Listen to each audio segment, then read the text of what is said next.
بسم الله الرحمن الرحيم صراط الذين أنعمت عليهم غير المغضوب عليهم ولا الضالين آمين۔ حضرات ماہ مبارک 6 روزے گزر چکے ہیں، 7ویں رات میں ہم لوگ چل رہے ہیں۔ 2-4 دن کی بات ہے جو حضرات روزے رکھ رہے ہیں، تراویح پڑھ رہے ہیں، تھوڑی سی اور ہمت کر لیں، اس لیے کہ آنے والا عشرہ ایسے دوڑے گا کہ آپ کو پتہ بھی نہیں چلے گا۔ اور اللہ کا شکر ادا کرتے رہیے کہ اللہ تعالیٰ کی توفیق سے 6 روزے گزرے ہیں اور نماز تراویح جو بھی نام اعمال میں جمع ہوئے ہیں یہ اس کی توفیق سے ہوئے ہیں، ورنہ انسان کی کوئی طاقت نہیں ہے کہ اتنے بڑی چیزوں کو بغیر کسی مشقت کے اپنے نام اعمال میں جمع کرے۔ حضرات ماہ مبارک کے سلسلے میں قرآن نے جو باتیں کی ان میں سے یہ بات بڑی اہم ہے کہ اللہ چاہتے ہیں کہ روزوں کے برکت سے امت کو متقی بنانا چاہتے ہیں۔ تقوی کیا چیز ہے؟ تقوی کے سلسلے میں بہت سی چیزیں ہیں۔ میں آپ کو حضرت عمر بن خطاب رضی اللہ تعالیٰ عنہ کی بات سناتا ہوں۔ حضرت عمر بن خطاب رضی اللہ تعالیٰ عنہ نے ایک مشہور صحابی ہیں حضرت ابی بن کعب رضی اللہ تعالیٰ، یہ ابی بن کعب مشہور صحابی ہیں، ان سے حضرت عمر بن خطاب رضی اللہ تعالیٰ عنہ نے پوچھا کہ تقوی کیا چیز ہے، تقوی کسے کہتے ہیں؟ تو حضرت ابی بن کعب رضی اللہ تعالیٰ عنہ نے فرمایا یا امیر المؤمنین، کبھی ایسا ہوا ہے کہ آپ کسی راستے سے گزر رہے ہیں اور وہ راستہ بڑا تنگ ہے، چھوٹی جگہ ہے، اور جہاں سے آپ گزر رہے ہیں اس کے ادھر بھی اور ادھر بھی کانٹوں کی درختیں، کانٹوں کی بیلیں، تو بتائیے کہ راستہ تنگ ہے، آپ کو وہیں سے گزرنا ہے، ادھر بھی کانٹے ہیں ادھر بھی کانٹے ہیں، تو آپ کیسے گزریں گے؟ تو حضرت عمر بن خطاب رضی اللہ تعالیٰ عنہ نے فرمایا بہت ہی اپنے دامن کپڑوں کو سمیٹتے ہوئے، پہلے لوگ بہت ڈھیلے ڈھالے کپڑے پہنتے تھے بلکہ چادر ڈال لیا کرتے تھے، اب کی طرح نہیں کہ کپڑے جو ہے انسان کے جسم پر جو ہے اس کے ماپ کے حساب سے سیے جاتے ہیں، یہ منع ہے۔ شریعت میں مرد ہو یا عورت ہو ایسے کپڑے پہننا جس سے کہ پورے بدن کی نمائش ہو، شریعت میں ایسا لباس حرام ہے، مرد کے لیے بھی عورتوں کے لیے۔ اور رسول اللہ صلی اللہ علیہ وسلم کی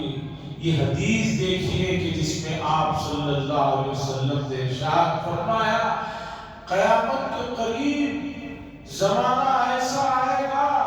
لوگ کپڑے پہنے ہوئے ننگے ہوں گے، کپڑے تو پہنے ہیں لیکن پہننے کے باوجود ننگے ہوں گے۔ آج اس کا مظاہرہ ہو رہا ہے، ہر ایک جو ہے عمر والے اتنے ٹائٹ اور فٹ کپڑے پہن رہے ہیں کہ جس سے بدن کی ساخت جو ہے نمائش ہو رہی ہے۔ اور نمازوں میں بعض مرتبہ پیچھے کی صف میں رہنے والوں کو اگر وہ دوسری تیسری صف میں ہے اور پہلی صف میں یا ان کے سامنے کی صف میں ایسے لوگ کھڑے ہو گئے ہیں جو اس طرح کے کپڑے پہنے ہوئے ہیں تو ان پر ان کی نمازوں میں کیا گزرتا ہے وہ انہیں کو معلوم ہے۔ بہرحال حضرت ابی بن کعب نے پوچھا امیر المومنین کانٹوں کے راستے میں راستہ بھی تنگ ہے، کیسے آپ چاہیں گے عمر بن خطاب رضی اللہ تعالیٰ عنہ نے فرمایا اپنے دامن کو اپنے کپڑوں کو سمیٹتے ہوئے آہستہ کبھی ادھر دیکھتے ہوئے کبھی ادھر دیکھتے ہوئے میں نکلوں گا۔ حضرت ابی بن کعب رضی اللہ تعالیٰ عنہ نے فرمایا تقویٰ اسی کا نام ہے کہ ہمیں اس دنیا میں بہت ہی احتیاط سے بچا کر چلنا ہے کہ تھوڑی سی بھی احتیاطی کی نگاہوں سے گناہ ہو جاتے، تھوڑی سی بھی احتیاطی کی کانوں کے گناہ ہو جاتے، تھوڑی سی بھی احتیاطی کی دل و دماغ کسی کے بارے میں گندا اور برا سوچتے ہیں تو گناہ ہو جاتے ہیں۔ جیسے کانٹے دار علاقے میں تنگ جگہ میں ایک آدمی اپنے کپڑوں کو اپنے آپ کو سمیٹتے ہوئے گزرتا ہے، سمجھیے کہ اسی طرح تقویٰ اس کا نام ہے کہ آدمی دنیا میں اس طرح احتیاط سے زندگی گزارے کہ اس سے کوئی گناہ نہ ہونے پائے، اسے کہتے ہیں تقویٰ۔ حضرت امیر المؤمنین نے فرمایا صدقتا، آپ نے سچ فرمایا کہ دنیا میں رہتے ہوئے دنیا سے اس طرح سے گزرنے کے لیے اللہ کی مہربانی اور اللہ کے کرم اور فضل کی بڑی ضرورت ہے۔ عزیزان گرامی، سب چیزوں کا تعلق دماغ سے ہے، سوچ سے ہے۔ آپ اگر اپنی سوچ کو اور اپنے خیالات کو اگر قابو کر لیں تو آپ کے لیے کوئی مسئلہ نہیں ہے، لیکن اگر آپ نے اپنی سوچ اور خیالات پر قابو نہیں پایا تو جو ہے آپ کے لیے یہ سوچ اور خیال بہت ہی خطرناک ہو جائے گا۔ اکبر الہ آبادی صاحب بڑے آدمی گزرے، بڑے شاعر تھے اور ملک کی آزادی سے پہلے اتنے پڑھے لکھے تھے کہ انگریزوں نے انہیں جج بنایا ہوا تھا، بات بھی رہے۔ ان کا واقعہ ہے، انہوں نے لکھا ہے واقعہ کہ ایک مرتبہ ان کے اپنے گھر میں اکبر الہ آبادی صاحب بڑے درجے کے شاعر تھے اور بڑی بڑی حقیقتوں کو بہت اچھے پیرائے میں، چھپتے ہوئے پیرائے میں شعر میں بیان کر دیا کرتے تھے۔ ذرا سوچئے 1947 سے پہلے جج ہیں، اس زمانے کے کالج میں پڑھے ہوئے ہیں، انہوں نے اس زمانے میں کالج میں پڑھنے کے بعد اس ماحول کی جو عکاسی کی ہے ان کے شعر میں آپ سمجھیے، انہوں نے کہا یوں افسوس کہ فرعون بدنام نہ ہوتا، افسوس کہ اسے کالج کی نہ سوچی، کہ فرعون جو بدنام ہوا بچوں کو قتل کرنے سے، وہ یوں بدنام نہ ہوتا، افسوس کہ اسے کالج کی نہ سوچی۔ اگر اسے کالج کا کوئی مشورہ دے دیتا جہاں جا کر جو ہے پورے آدمی کے خیالات اور سوچ بگڑ جاتی ہے، یہ دے دیتے مشورہ، اسے تو کافی تھا، بچوں کو قتل کر کے وہ کیوں بدنام نہ ہوتا۔ اکبر الہ آبادی صاحب اپنے دوستوں کے ساتھ، ان کے درجے کے دوست، بڑے بڑے لوگ تعلیم یافتہ گھر میں بیٹھے ہوئے، اتنے میں مولانا اکبر الہ آبادی صاحب، جج اکبر الہ آبادی صاحب کے والد صاحب آ کر اس خاص مجلس میں، محفل میں جہاں یہ پورے دوست بیٹھے ہوئے دستک دیتے ہیں۔ جب دروازہ کھولتے ہیں تو اکبر الہ آبادی صاحب کے والد اندر آتے ہیں اور ان کے ہاتھ میں غبارے ہوتے ہیں، ہوا میں پھونک کر جو بلون ہوتے ہیں، انڈے ہوتے ہیں، وہ ہاتھ میں پکڑے ہوئے رہتے ہیں۔ اور اکبر الہ آبادی صاحب سے ان کے والد کہتے ہیں کہ بیٹا یہ وہ غبارے ہیں جو تمہیں بچپن میں بہت پسند تھے اور تم اس کے لیے مسلسل ضد کرتے تھے اور روتے تھے کہ غبارے خرید کر دو۔ ابھی بھی بچے جب غبارے والا آتا ہے تو وہ لے کر دینے کے لیے ضد کرتے ہیں۔ تو اکبر الہ آبادی صاحب اتنے بڑے لوگوں میں بیٹھے ہوئے تھے، جب والد صاحب نے یہ بات بتائی تو ان کو ایک عجیب سا محسوس ہوا، ایک شرمندگی سی محسوس ہوئی کہ والد صاحب ایسے موقع پر آ کر یہ کیا بات کر رہے ہیں۔ تھوڑی دیر کے بعد جب والد صاحب نے دیکھا کہ بیٹا شرمندہ ہو رہا ہے اور چہرے پر کچھ عجیب سے تاثرات ہو رہے ہیں، تو والد صاحب نے کہا، اکبر الہ آبادی صاحب کے والد صاحب نے کہا، بیٹا 20-30 سال پہلے جن غباروں کے لیے تم ضد لگاتے تھے، روتے تھے، چیختے تھے، آج 30 سال کے بعد ان غباروں کو دیکھ کر اس کی بات سن کر تمہیں شرمندگی ہو رہی ہے، افسوس ہو رہا ہے۔ ایک دن آئے گا بیٹا جب ہم اس دنیا سے چلے جائیں گے تو دنیا پر ہمیں اسی طرح کا افسوس ہوگا کہ ہم نے آخرت کے لیے اتنی اہم جگہ کے لیے ہم نے دنیا میں جو ہے کیا کچھ کھویا اور کن چیزوں کے پیچھے دوڑتے ہیں۔ تو نظریہ اور سوچ بدلنے کی ضرورت ہے۔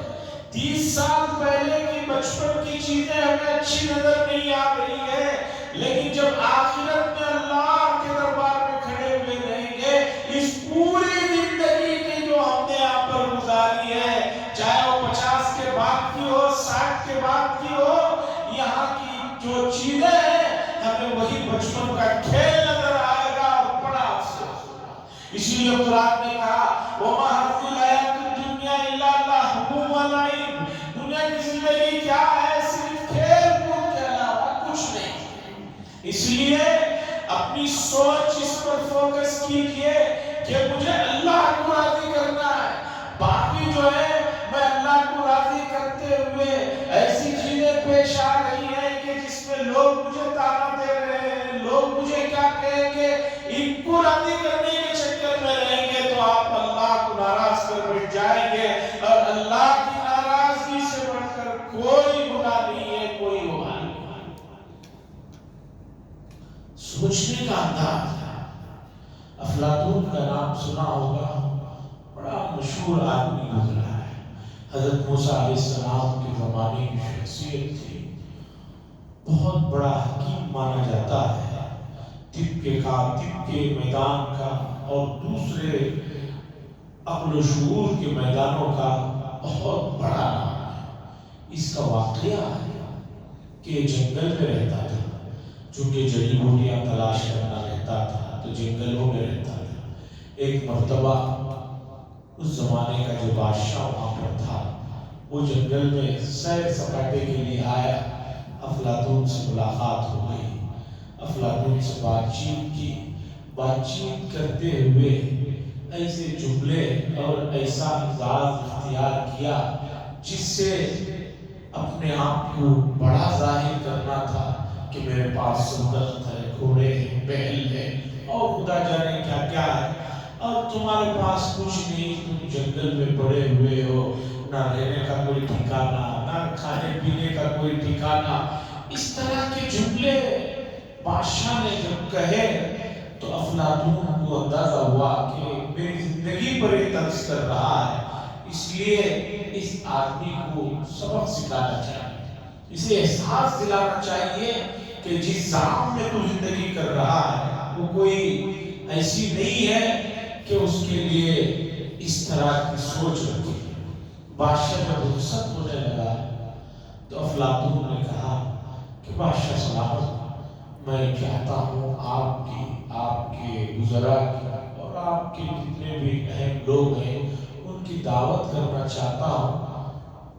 چند دنوں کی مجھے مہلت کے دیجئے، اس کے بعد میں آپ کے شایان شان کے حساب سے دعوت کروں۔ بادشاہ نے سوچا کہ یہ جنگل میں کیا دعوت کرے گا، لیکن دیکھ لیں کہ اتنے دن کی مہلت مانگ رہا ہے تو اتنے دن میں یہ کوسا کارنامہ انجام دے گا۔ کچھ مدت طے ہوئی ہوگی، مہینہ 2 مہینے، اس کے بعد بادشاہ رخصت لے کر چلا گیا، اور جس مدت میں دعوت کے لیے وعدہ تھا اس مدت میں بادشاہ اپنے تمام وزیروں اور خاص لوگوں کے ساتھ جب جنگل میں آیا تو اس کی حیرانگی کی انتہا نہیں رہی کہ چند مہینے پہلے اس جنگل میں کچھ نہیں تھا، اب جب آیا ہے تو جنگل کے اندر وہ رونقیں ہیں، وہ محلات بنے ہوئے ہیں اور استقبال کے لیے وہ قالینیں بچھی ہوئی ہے کہ بس اس کے اپنے محل بھی اسے چھوٹے محسوس ہونے لگے۔ پریشان ہو گیا کہ اتنی کم مدت میں اتنے انتظامات، ایسا شاہی انداز۔ بہرحال افلاطون استقبال کرتا ہے اور وزراء کو، امراء کو اور بادشاہ کی۔ اس کے بعد کھانے کی مجلس چلتی ہے، کھانے میں مختلف انواع کی ڈشز رکھے ہوئے ہیں۔ اس کے بعد افلاطون کہتا ہے بادشاہ سلام، کھانا کھا لیے ہیں، اتنی دور سے آئے ہیں، ہماری خواہش ہے سب کچھ ہم نے آپ کے لیے بنایا ہے، رات میں آپ یہیں آرام کریں، صبح چلے جائیں۔ بادشاہ نے کہا ٹھیک ہے، یہیں آرام کریں گے۔ اب ہر آدمی کو اس کے حساب سے جو محلات جنگل میں دیکھا، ان کے تو اوزان خطا ہو گئے کہ جنگل میں اتنا شاندار محل، اتنے شاندار بستر، اتنے شاندار گدے، ہر ایک پریشان، سب کے لیے اعلیٰ انتظامات، سب سو گئے۔ کھانے کے بعد تو نیند آنا ظاہر سی بات ہے، اور کچھ زیادہ مرغن غذائیں کھا لے تو آدمی کو تو اور زیادہ نیند آتی ہے۔ سو گئے۔ صبح جب آنکھ کھلی ہے تو دیکھا بادشاہ نے اور وزراء نے، امراء نے، خاص لوگوں نے پورے جنگل میں پڑے ہوئے ہیں، کوئی محل نہیں ہے، کوئی گدے نہیں ہے، کوئی لکڑی پہ سر رکھ کے سو رہا ہے، کوئی کہیں پڑا ہوا ہے، مٹی میں پڑے ہوئے ہیں۔ حیرانگی کی بات تھی۔ بادشاہ اور اس کے وزراء سب جمع ہو گئے، کہنے لگے یہ کیا ہوا ہے؟ کچھ سمجھ میں نہیں آ رہا کہ ہم کیا خواب دیکھ رہے ہیں، کیا حقیقت ہے، کیا کل کی حقیقت صحیح تھی، کیا آج کا مسئلہ صحیح ہے، کچھ سمجھ میں نہیں آ رہا۔